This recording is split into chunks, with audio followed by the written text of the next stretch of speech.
I want to give you an example of a spiritual experience I had. It was the first time I went to the Western Wall. It was 1996. I had never been in Israel before. I was at a summer study program at Hebrew University. And we went to the Old City, and I went up to the Western Wall. And I knew a lot about the history of the place because of my studies in undergraduate in Jewish studies.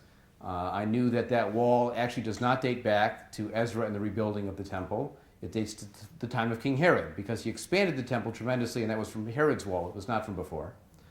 I knew that that big, beautiful plaza that is there now did not used to be there, that before 1967 there were lots of houses there for people that lived there, and now they're not there anymore. I know about the conflicted claims to the Temple Mount for the building that's above where the Western Wall is. I knew about the gender segregation that I would see there. I knew that I would have to wear a stupid paper cap on my head because I'd forgotten my baseball hat at home. And yet when I got to the front and I touched those stones, and they were smooth. They were smooth because of all the people who had touched them.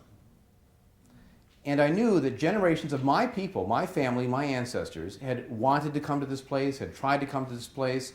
Yehuda Halevi, the famous medieval Jewish philosopher and poet, supposedly died trying to get to Jerusalem at the end of his life.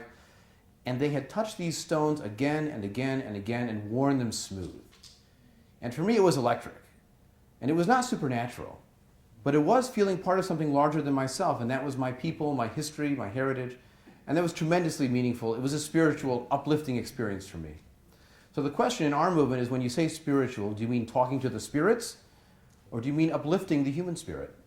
That kind of emotional meaning, deep connection, uplift, you can get it in nature, you can get it through community, you can get it through history.